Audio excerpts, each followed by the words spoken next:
Hello friends, my name is Shruti और इस video में मैं आपके साथ शेयर करने वाली हूँ माई CUET एक्सपीरियंस। सबसे पहले तो मेरे बारे में हम देख लेते हैं। तो मैंने क्लास 12th का 16 जुलाई को मैंने अपना CUET का एग्ज़ामिनेशन दिया था और मेरे सब्जेक्ट्स में थे political science, history, geography, English language में और जनरल टेस्ट। तो ये मैंने इतने पेपर का लगभग एग्ज़ामिनेशन दिया था और ये जो मेरे सारे थे ये मेरे स्लॉट 1 में थे और ये वाला एग्ज़ामिनेशन मेरा स्लॉट 2 में था। तो मेरे सारे के सारे एग्ज़ामिनेशन एक ही दिन में हो गए थे 16 जुलाई को। तो हमारा जो एडमिट कार्ड निकला था उसके जस्ट 4 दिन बाद मेरा एग्ज़ामिनेशन था और ये मेरी पूरी डेटशीट थी और मेरे 5 पेपर एक ही दिन थे। ये कहीं ना कहीं मेरे लिए काफ़ी ज़्यादा एक अजीब सा एक्सपीरियंस था कि 4 ही दिन में पूरा अपने आप को प्रिपेयर करना, पूरा रिवीजन वगैरह करके।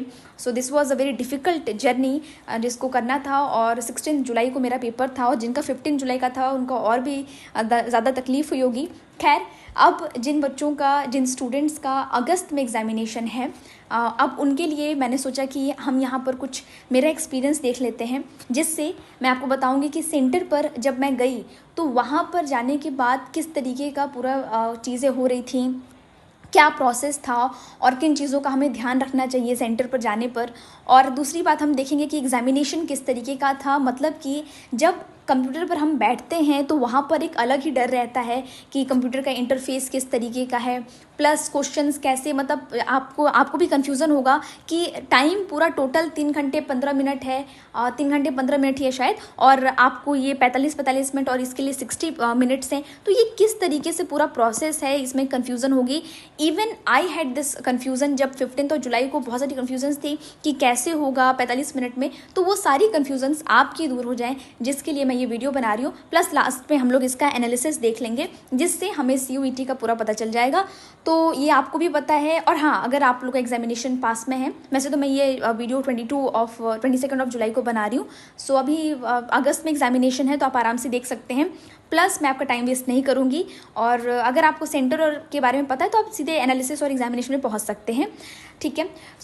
अगर हम बात करें इस एग्ज़ामिनेशन की, तो ये सेकंड ऐसा एग्ज़ामिनेशन है नीट के बाद जिसमें बहुत ज़्यादा बच्चे बैठ रहे हैं। ऑलमोस्ट 15 लाख स्टूडेंट्स इसमें अपीयर हो रहे हैं। तो ये कॉम्पिटिटिव तो एग्ज़ामिनेशन है ही, प्लस इसमें मेहनत भी करनी पड़ेगी। अब परसेंटाइल से इसमें जो भी रिज़ल्ट निकलेगा। सबसे पहले अगर हम बात करें सेंटर की, तो मेरा जो सेंटर था, वैसे मैंने वाराणसी अपनी फ़र्स्ट प्रेफरेंस भरी थी। तो मेरा जो सेंटर था वो था KIT, Kashi institute of technology. और वहाँ पर जब हम लोग गए तो मुझे तो दे दिया गया था, और जो मेरे घर से लगभग 1.5 आवर्स की दूरी पर था और इतने में हम लोग पहुँच भी गए थे। मैं अपने घर से लगभग 5:30 बजे निकली थी और हम लोग 5 बजे निकले थे और 6:30 पौने 7 के बीच में हम लोग वहाँ पर पहुँच गए थे। सेंटर पर जाने के बाद जो सबसे पहली चीज़ होती है वो ये था कि हमें जो है 8 बजे हमारी टाइमिंग थी कि हमें रिपोर्टिंग टाइम था, लेकिन हमें उससे पहले ही एंटर करने दे दिया गया था। क्यों?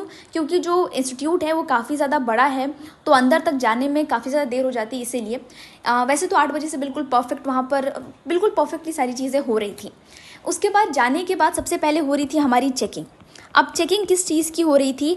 तो एडमिट कार्ड उन सब की चेकिंग नहीं हो रही थी। पहले हमारी हो रही थी अगर हमने कोई भी मेटल का आइटम तो नहीं पहना हुआ, वहाँ पर कुछ भी डिटेक्टर टाइप में नहीं था, बस हमारे मेटल्स चेक हो रहे थे। जिन भी लड़कियों ने कुछ क्लिप्स वगैरह लगा रखे थे या कुछ ऐसा ज्वेलरी पहनी हुई थी कान में या फिर नाक में, वो सारे उन लोग का निकाल लिया जा रहा था और नहीं तो बोल दिया जा रहा था कि आप वापस देकर आइए। यानी कि आपको कुछ भी मेटल का ऐसा कुछ भी पहनकर नहीं जाना है, या फिर आप कोशिश करिए कि बिल्कुल आप जिस तरीके से नॉर्मल होकर जा सकते हैं उतना आप करके जाइए। और हेयर स्टाइल वगैरह जो भी आप थोड़ा सा अवॉइड करें उस दिन, तो ज़्यादा बेहतर रहता है, क्योंकि उस दिन थोड़ी सी स्ट्रिक्ट चेकिंग होती है, अलग अलग सेंटर पे डिपेंड करती है। लेकिन नॉर्मल चेकिंग तो आपकी इतनी होगी ही कि मेटल आपको नहीं जाने देंगे। और रिंग वगैरह आपने कुछ भी पहनी है तो अपना, इवन घड़ी भी मैंने नहीं पहनी थी कि वहाँ पर भी कुछ हो सकता है, तो इवन आप वॉच भी मत पहनिए। और वॉच का कुछ खास वहाँ पर लेना देना है नहीं, क्योंकि टाइमिंग वहाँ पर चलती रहती है। इसके बाद जब हमारी चेकिंग हो गई तो हम लोग अंदर गए। तो उसके बाद अब आपको लेकर क्या क्या जाना है, तो मैंने जो चीज़ हमें जो, वैसे तो सबको एडमिट कार्ड में दे दिया गया है। पहला तो आपको एडमिट कार्ड लेकर जाना है, और एडमिट कार्ड में आपका अंडरटेकिंग होगा, प्लस वाला अंडरटेकिंग होगा, प्लस आपको एक फ़ोटो आप इस पर चिपका लेंगे। और हम लोग एक फ़ोटो लेकर गए थे, एक फ़ोटो आपको इस पर चिपका लेना है और एक फ़ोटो आपको साथ में लेकर जाना है, प्लस आपको अपना एक आईडी प्रूफ लेकर जाना है। अब आईडी प्रूफ में वैसे ज़्यादा तो जो सेफ़ रहता है, मैं आधार कार्ड लेकर गई थी क्योंकि मैंने वहाँ पर आधार कार्ड ही अपना दिया था, तो मैं बिल्कुल सेफली अपना आधार कार्ड देकर गई थी। आपके पास अगर वोटर आईडी हो, इस तरीके का हो, मतलब जो वैलिड हो थोड़ा सा, वैसा आप लेकर जाइए आईडी प्रूफ। तो मैं भी वही लेकर गई थी। और यही 3 चीज़ें सबसे ज़्यादा इंपॉर्टेंट हैं जो कि आपको लेकर जानी है।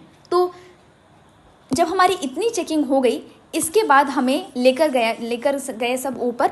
और वहाँ जाने के बाद, जैसे मेरा थोड़ा सा मतलब फर्स्ट फ्लोर पर था, तो वहाँ जाने के बाद हम लोगों का उन्होंने फिर से एडमिट कार्ड चेक करा, प्लस हमारी एक उन्होंने फ़ोटो खींची।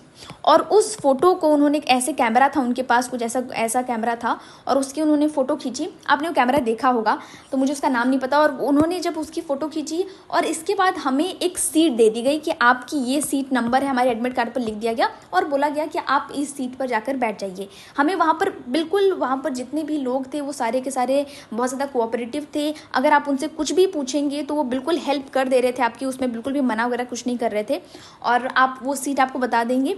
और जब हमें सीट दे दिया गया, उसके बाद वैसे अपने सबको अपनी सीट मिल जाती थी। और सीट मिलने के बाद वहाँ पर जो हमारा कंप्यूटर था, उस कंप्यूटर पर हम लोगों को इस तरीके से, सपोज़ ये हम लोग का अगर कंप्यूटर है, तो यहाँ पर पहले से ही सब कुछ आ जा रहा था। पर्सन का जैसे कि पासवर्ड एक तो डालना था, पासवर्ड डालना था। और पासवर्ड आपका जो डेट ऑफ बर्थ है वही आप पासवर्ड डालेंगे तो आपका वहाँ पर खुल जाएगा। बिल्कुल आपको बिल्कुल वहाँ पर दे दिया गया था, बिल्कुल आपको कोई भी परेशानी नहीं होगी। और वैसे डालते ही आपके सामने ऑप्शन आ जाएगा कंप्यूटर पर ही, यहाँ पर सब्जेक्ट सेलेक्ट करने का ऑप्शन आएगा। एक तो आएगा आपके पास सब्जेक्ट सेलेक्ट करने का ऑप्शन यहाँ पर इस तरीके से, और एक आया था हमें सेक्शन सेलेक्ट करने का। तो पहले मुझे ये कन्फ्यूज़न हुई कि ये सब्जेक्ट सेक्शन क्या है, लेकिन यहाँ पर जो आप चीज़ सेलेक्ट करेंगे, वैसे आपका यहाँ पर सब कुछ आपका नेम वगैरह होगा।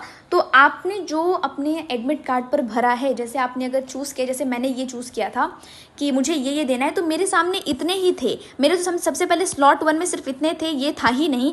पूछ रहा था कि आप इसमें से पहले कौन सा अटेम्प्ट करना चाहेंगे। तो ये बिल्कुल भी ज़रूरी नहीं है कि आप पहले इंग्लिश ही करिए या फिर पहले आप हिस्ट्री करिए, कुछ भी नहीं। आपको जो मन करता है, पहले आपको जीटी मन करता है आप जीटी अटेम्प्ट करिए, आपको हिस्ट्री करता है आप हिस्ट्री, आप जियो, इंग्लिश, या जो भी आपका एग्जामिनेशन है, कोई फ़र्क नहीं पड़ेगा, आप उसको पहले अटेम्प्ट कर सकते हैं, वो आपका पहले से ही सेट रहेगा। और सेक्शन में भी आपको यहाँ पर वही करना है। और जैसे ही टाइम होगा 8 बजेंगे, यहाँ पर आपका ऑप्शन आ जाएगा स्टार्ट नाउ, स्टार्ट पर क्लिक करने का। और जैसे ही आप स्टार्ट पर क्लिक करेंगे, आपका थोड़ा सा कंप्यूटर तो टाइम ले रहा था, वहाँ पर कुछ बार बार क्लिक करने पर हो रहा था, हमारा एक ऐसा एक्सपीरियंस था, और किसी का बहुत जल्दी खुल जा रहा था।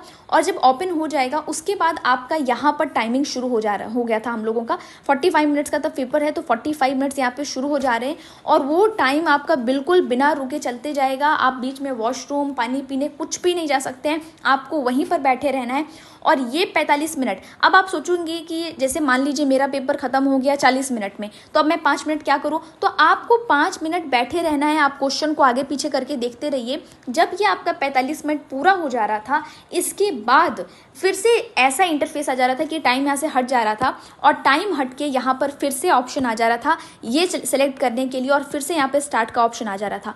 और जब आप ये सेलेक्ट कर लेंगे और ये सेलेक्ट कर लेंगे, उसके बाद आपको फिर से स्टार्ट का ऑप्शन पे क्लिक करना था, और इसके बाद फिर से यहाँ पर 45 मिनट्स शुरू हो जा रहा था। अगर जीटी है तो 60 मिनट शुरू हो जा रहा था, और फिर सेम प्रोसेस वैसा ही चल रहा था।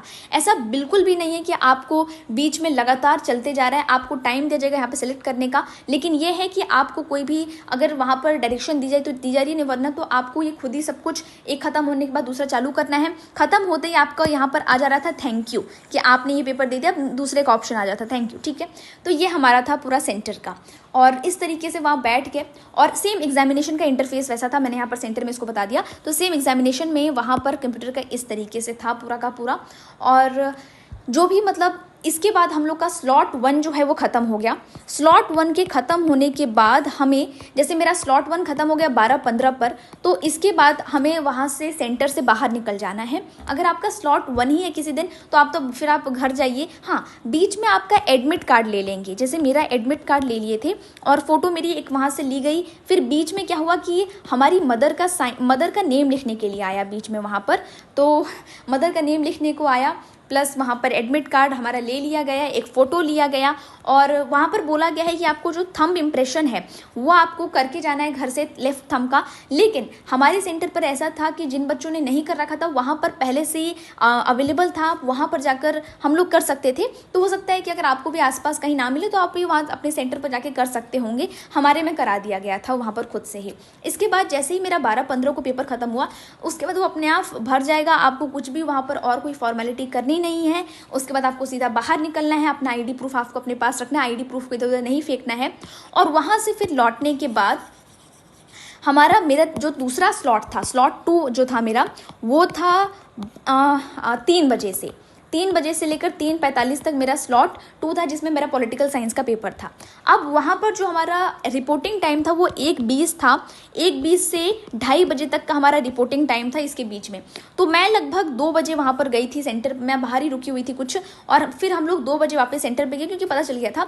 और हाँ, बीच में आपको यहाँ पर मास्क भी मिलेगा, जब आप लोग जाएंगे तो सेंटर पर वहाँ पर रास्ते में आपको मास्क मिलेगा। तो आप अपना घर से मास्क नहीं लगा कर जाइए, आप अगर ऑटो में लगा के जाना चाहें या फिर जब आप ट्रैवल कर रहे हैं तो आप लगा के जाना चाहें तो आप कर सकते हैं, वरना अगर आप बिल्कुल पर्सनली जा रहे हैं और आपको सीधे सेंटर में ही जाना है तो आप मास्क मत लगाइए, वो वहाँ पर आपको दे देंगे मास्क। फिर आपको अगर रखने की भी प्रॉब्लम होगी कि कहाँ मास्क फेंकें, कहाँ रखें, और घर से भी कुछ मत पहन के जाइए क्योंकि वहाँ पर सब बच्चे अपना अपना क्लिप वगैरह फेंक दिए थे। सो अब ये सब अवॉइड करें। इसके बाद क्या हुआ कि हम लोग 3 बजे वहाँ पर गए और जब अब मेरे सामने जो इंटरफेस था वो कुछ इस तरीके का था कि अब जो कंप्यूटर स्क्रीन पर हम लोगों का इस तरीके से सब्जेक्ट का ऑप्शन था और सेक्शन का ऑप्शन था। तो इस बार सिर्फ मेरा पॉलिटिकल साइंस ही दिख रहा था और कोई ऑप्शन था ही नहीं। और वहाँ से फिर से वो सेट था, फिर से मेरी फ़ोटो ली गई, फिर से वहाँ पर हाँ था, फ़ोटो ली जाती है, प्लस आपका जो थंब का इम्प्रेशन है वो डिजिटली वहाँ पर लिया जाता है, तो ये भी लिया गया था। और इसके बाद आपको फिर से सीट मिल जाती है, फिर आप वहाँ जाके स्टार्ट नाउ पर क्लिक करते हैं। और मेरा तो एक ही पेपर था, हमने पेपर दिया, वहाँ पर CCTV कैमरास थे, तो कोई भी चीटिंग की संभावना वहाँ पर बनती नहीं है। और हमारे जो भी वहाँ पर इन्विजिलेटर होते हैं वो काफ़ी ज़्यादा ध्यान देते हैं ऐसा कुछ चीटिंग वगैरह ना हो। तो बस इतना सा ये हो गया। इसके बाद अगर हम एनालिसिस की बात करें कि ओवरऑल चीज़ें कैसी थी, तो मेरे सेंटर की बात करें तो सेंटर बहुत ही ज़्यादा, मतलब जितने भी इन्विजिलेटर थे वो सारे कोऑपरेटिव थे, जिनसे भी आप कुछ पूछेंगे बिल्कुल वो लोग बताएंगे। चेकिंग की बात करें तो चेकिंग ढंग से हो रही थी, इसमें कुछ भी वो वाली बात नहीं कि आप कुछ भी छुपा कर ये सब ले जा सकते हैं, कुछ नहीं। मास्क आपको वहाँ पर प्रॉपरली हमें दिया जा रहा था, प्लस साथ ही साथ में वहाँ पर आपका जो इंटरफेस है, जो जिस तरीके से भी NTA ने बनाया है वो काफ़ी ज़्यादा फ्रेंडली है। पहली बार हम लोग दे रहे थे तो ऐसा कुछ हुआ नहीं कि कुछ काफ़ी ज़्यादा गड़बड़ है या फिर नहीं समझ में आएगा, काफ़ी ज़्यादा फ्रेंडली है। अगर आपको कंप्यूटर यूज़ नहीं भी करना आता तो जस्ट आपको माउस यूज़ करना आना चाहिए, बस माउस से आपको क्लिक करना आना चाहिए, इतना ही आपको आना है। बाकी तो वो आपको पूरा इंस्ट्रक्शन वहाँ पर दिए जाते हैं। पेपर से पहले आप वहाँ पर इंस्ट्रक्शंस पढ़ लीजिए। आपको हाँ, यहाँ पर जैसे हमें सैम्पल पेपर में दिया गया था कि जो कलर दिए गए थे कि आप मार्क फॉर रिव्यू करेंगे तो किस तरीके का कलर आएगा, आंसर पे क्लिक करेंगे तो किस तरीके का कलर आएगा, वैसा कुछ भी नहीं था। वहाँ पर थोड़ा सा चेंज हो गया था, येलो कलर आ गया था, ग्रीन, ब्लू, इस तरीके के कलर्स आ गए थे। तो आई विल एडवाइस यू कि आप लोग प्लीज़ वहाँ पर जो इंस्ट्रक्शंस हैं वो एक बार ज़रूर रीड कर लीजिए कि वहाँ पर किस तरीके से पेपर से पहले, जैसे कंटिन्यू करने से पहले आपको वहाँ पर जब आप शुरू में जाएंगे तो आपको पूरा इंस्ट्रक्शंस दिया जाएगा कि इस चीज़ का मतलब ये है। आप जब टिक कर देंगे तो मार्क फॉर रिव्यू होगा, आंसर होगा तो चेक होगा, मार्क फॉर रिव्यू होगा, अनआंसर्ड होगा तो चेक नहीं होगा, नॉट आंसर होगा तो बिल्कुल चेक नहीं होगा, इस तरीके से। ठीक है। अब एक और चीज़ मैं आपको बताऊं तो एक और चीज़ जो हो रही थी, जैसे हमने अगर पेपर दिया तो पेपर देते समय जैसे 50 क्वेश्चन है, मान लीजिए नॉर्मल पेपर में, किसी हम जनरल टेस्ट की बात नहीं कर रहे हैं, तो 50 क्वेश्चन हैं। तो 50 क्वेश्चंस में से अब आपको 40 ही अटेम्प्ट करने हैं। ठीक है, 40 क्वेश्चंस में आपको 40 ही अटेम्प्ट करने हैं। तो अब ऐसा नहीं हो सकता कि आप 41 अटेम्प्ट कर लो, भले ही आपको 50 के 50 आ रहे हो, आपको 40 ही अटेम्प्ट करने हैं। तो अब इसलिए क्या हो रहा था कि यहाँ पर आंसर्ड क्वेश्चंस में आ रहा था कि आपने 40 कर दिया है, आपने 39 कर दिया है, आपने 1 किया है, आपने 2 किया है। जैसे जैसे आप आंसर करते जा रहे थे वो वैसे वैसे नंबर बढ़ते जा रहा था। और जैसे ही 40 से ज़्यादा हम लोग टिक कर रहे थे वैसे ही ऊपर से नोटिफिकेशन आ जा रहा था कि आप 40 से ज़्यादा नहीं कर सकते हैं। अगर आपको इस ऑप्शन को चूज़ करना है देन आप कोई और आंसर को वहाँ से अनआंसर्ड कर दीजिए, वहाँ से आप क्लिक करके हटा दीजिए, देन आप इसको चूज़ कर सकते हैं। ये सारी चीज़ें थी। तो ये भी चीज़ आपको वहाँ पर आप बिल्कुल ध्यान से सीख जाएंगे, कोई प्रॉब्लम नहीं होगी और ये हो जाएगा आपका। इसके बाद अगर हम पेपर की बात करें तो इंग्लिश में पेपर कैसा था, ठीक है।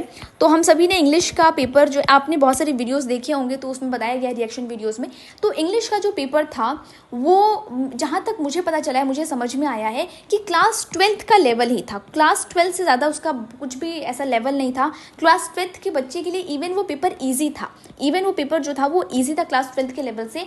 बिल्कुल आपकी अगर वोकेबलरी आपकी स्ट्रॉन्ग है, अगर आपके वोकैब पर पकड़ है, तो आप उसके क्वेश्चंस को बिल्कुल आराम से कर सकते हैं, आपको कोई प्रॉब्लम नहीं आएगी। आप उसमें जहाँ तक अगर मैं इंग्लिश में क्वेश्चन टाइप्स की बात करूँ तो हमारे जो क्वेश्चंस थे वो सिनोनिम्स, एंटोनिम्स, ठीक, ये क्या हो गया, सिनोनिम्स, एंटोनिम्स थे। हमारे जो स्पीच के लिए वो पोएटिक डिवाइसेस होते हैं, लिटरेरी डिवाइसेस होते हैं, हमारे पर्सोनिफिकेशन, मेटाफर, सिमिली, अलिट्रेशन, इसके क्वेश्चंस आए हुए थे। प्लस हमारे जो मेरे 3 कॉम्प्रीहेंशंस आए हुए थे, 3 कॉम्प्रीहेंशंस थे, जंबल सेंटेंसेस थे, इसके बाद जंबल सेंटेंसेस थे, हाँ, प्लस करेक्ट मीनिंग वाले क्वेश्चन थे कि इसका करेक्ट मीनिंग क्या है, और ईडियम्स थे। तो ये सारे क्वेश्चंस थे, और ईडियम्स जो थे ना वो इजी थे। मतलब जैसे कि अगर आपने, कुछ ईडियम्स होते हैं जो लिखा कुछ होता है उसका मतलब कुछ होता है, कंफ्यूजिंग होते हैं, लेकिन मेरे पेपर में जो ईडियम्स आए थे, अगर आपने उसको पढ़ा और अगर आप चारों ऑप्शंस को देखोगे तो आपको बिना उस ईडियम का मतलब पता चले भी आप उसमें से सही ऑप्शन टिक कर सकते हो। इतने वो नॉर्मल थे, बहुत ज़्यादा कॉम्प्लेक्स वहाँ पर ईडियम्स नहीं आए हुए थे। तो इंग्लिश में तो इस तरीके का था। तो कुल मिलाकर अगर आपकी वोकेबलरी स्ट्रांग है then paper will be easy for you. और अगर मैं अपने डोमेन स्पेसिफिक की बात करूं तो आपने भी रिएक्शंस में देखे होंगे दैट NCERT इज़ मस्ट। पूरा पेपर जो है आपका NCERT से आ रहा है। जिस तरीके से NTA ने कहा था, मैं कुछ इसमें नया नहीं बता रही हूँ, NTA ने कहा था कि पेपर NCERT से आएगा, और NTA अपनी बात पर पूरी तरीके से टिका हुआ है कि पेपर NCERT से था। अगर आपकी NCERT अच्छे से हो रखी है then you don't need to be worried, ठीक है। इसके बाद नेक्स्ट जो है हम लोग का NCERT से था। और GT की बात करें सो GT, तो GT में देखिए कुछ जो GK क्वेश्चंस हैं और करंट अफेयर्स हैं ये बहुत कम थे, बहुत ज़्यादा कम थे। मैथ्स के क्वेश्चंस थे, और मैथ्स में आपके जो क्वांट्स होते हैं उसके क्वेश्चंस थे, प्लस जो हमारी रीजनिंग, लॉजिकल रीजनिंग, हाँ, ये वाले जो क्वेश्चंस होते हैं, जैसे सीरीज़ वाले क्वेश्चंस हो गए, फिर सीरीज़ ब्लड रिलेशंस क्वेश्चंस हो गए, डायरेक्शंस हो गए, ये वाले क्वेश्चंस थे, अच्छी खासे थे। और ज़्यादातर क्वेश्चंस वहाँ पर मैथ्स के क्वेश्चंस थे। और मेरे टाइम में एक ट्रिग्नोमेट्री का क्वेश्चन आया था। अब मैं आपको बताऊं तो अगर क्लास 10th में हमने जो चैप्टर पढ़ा था, एक तो पढ़ा था ट्रिग्नोमेट्री का जो पहला चैप्टर था वो, और एक दूसरे जिसमें वर्ड प्रॉब्लम्स थे कि इस एलिवेशन पर है, कोई यहाँ पर है तो बताइए इस तरीके से यहाँ पर ये एंगल बन रहा है। तो ये वाले जो क्वेश्चन थे, मेरा सिंपल से एक क्वेश्चन ये वाला आ रखा था, और मैथ्स में सारे के सारे नॉर्मल क्वेश्चंस थे। हाँ, कुछ ट्रिकी क्वेश्चंस थे, कुछ वहाँ पर ट्रिकी क्वेश्चंस थे। ऐसा नहीं कह सकते हैं कि बिल्कुल हो जाएगा, नहीं, आपके ट्रिकी क्वेश्चंस थे। अगर आपने वैसे क्वेश्चंस को कर रखा है, if you know the trick, then general test आपका आराम से हो जाएगा, इसमें ज़्यादा प्रॉब्लम नहीं आएगी। लेकिन इसमें सिर्फ एक ही शर्त है कि जो पेपर की रिक्वायरमेंट है अगर आप उसको पूरा करते हैं देन आपको जनरल टेस्ट बिल्कुल हार्ड नहीं लगेगा। मैथ्स के प्रॉब्लम्स थे मेनली, जीके बहुत कम था, बहुत कम नहीं, मतलब 3-4 ऐसे 5-6 क्वेश्चंस तो थे ही, और करंट अफेयर्स के क्वेश्चंस नॉर्मली थे, बहुत ज़्यादा ऐसा कोई डेट, कोई प्रोग्राम ऐसा कुछ भी नहीं पूछा हुआ था। और बस CEO, चेयरमैन, चीफ मिनिस्टर्स, इनके हमें पूछे गए थे, और मैथ्स के क्वेश्चंस थे, बस इतना ही था, ज़्यादा कुछ प्रॉब्लम नहीं आई। सो आप पेपर कर लेंगे। एनालिसिस यही था मेरा, और जितना मुझे समझ में आया मैंने आपको बताया। सो होपफुली आप अच्छा परफॉर्म करेंगे। Thank you so much for watching.